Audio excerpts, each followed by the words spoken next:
Shalom, selamat pagi jemaat yang dikasihi Tuhan. Mari kita mendengarkan firman Tuhan pada pagi hari ini.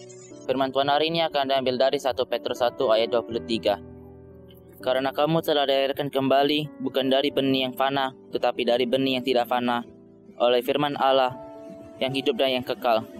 Ainunga mangulaki tubuhamu, radesien boni na olo base-basean, siana manotong do.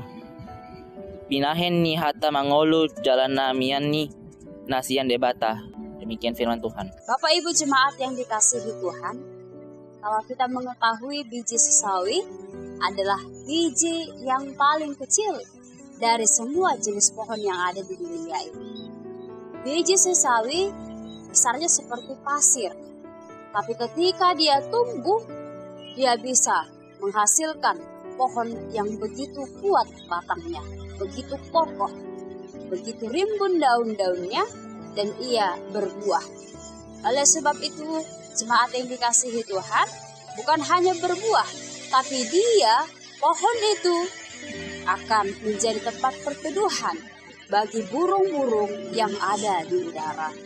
Jemaat yang dikasihi Tuhan, begitu juga dalam kehidupan ini. Kita adalah sebuah benih yang ditaburkan oleh firman Tuhan. Firman Tuhan itu adalah benih yang diberikan Tuhan kepada manusia. Maka supaya benih itu tumbuh dengan baik, pastikan benih itu tumbuh di tanah yang subur. Seperti layaknya biji sesawi tadi, dia tumbuh di tanah yang tepat, dia tumbuh di tanah yang subur, sehingga dia bisa berakar, sehingga batangnya itu kuat dan kokoh dan begitu besar. Dan dia juga berbunga dan menghasilkan buah, sehingga burung-burung, sehingga semua jenis binatang bisa hinggap dan berteduh di bawah naungannya. Oleh sebab itu jemaat yang dikasihi Tuhan, begitu juga dengan firman Tuhan, bahwa firman Tuhan itu adalah benih yang ditaburkan di dalam kehidupan kita, supaya benih itu bertumbuh dengan baik. Bukan hanya bertumbuh, dia juga akan menghasilkan akar, dia menghasilkan batang yang kuat dan kokoh, dia akan menghasilkan daun-daun yang lebat, dan dia akan menghasilkan buah di dalam kehidupan saudara. Maka pastikan benih itu tumbuh di tanah yang subur. Di mana tanah yang subur? Yaitu di hatimu. Hati yang baik akan menumbuhkan benih yang baik.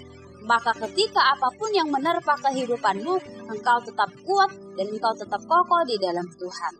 Karena benih itu tadi sudah tumbuh di dalam hati yang baik, maka firman Tuhan itu berakar di dalam hatimu. Maka firman Tuhan itu berbatang yang besar. Maka firman Tuhan itu tumbuh dan menghasilkan buah, sehingga orang-orang, saudara mampu berteduh di bawah naungan pohon yang ditanam di dalam hatimu. Jemaat yang dikasihi Tuhan, benih itu bukanlah benih yang fana. Firman Tuhan bukanlah perkataan yang fana, tapi firman itu adalah kekal di dalam hatimu. Maka untuk dapat melanjutkan kehidupan ini, maka biarlah dan harapkanlah supaya Tuhan memberikan hati yang baik ke dalam dirimu, dan tanamkanlah benih itu di dalam hati yang baik, supaya kamu kokoh di dalam dia. Setiap hari kita selalu bertumbuh. Benih itu akan hidup di dalam hati kita. Benih itu tidak mati, tapi benih itu akan hidup dan dia akan bekerja tepat pada waktunya. Firman Tuhan yang diam di dalam hatimu akan menjadi benih yang kuat dan kokoh di dalam hati kita masing-masing, sehingga kita semakin kuat dalam menghadapi kehidupan ini. Sehingga sebesar apapun badai yang datang di dalam kehidupan kita, sekencang apapun anginnya itu tidak akan merobohkan benih yang ada di dalam hatimu, karena dia sudah tertanam dengan kokoh di dalam hati yang subur, hati yang baik. Oleh sebab itu jemaat yang dikasihi Tuhan, mari kita tanam benih-benih yang ada pada kita. Mari kita tanamkan firman Tuhan di dalam hati kita, supaya kita semakin kuat dan kokoh di dalam Tuhan dalam menjalani kehidupan ini. Terima kasih, Tuhan Yesus memberkati. Shalom.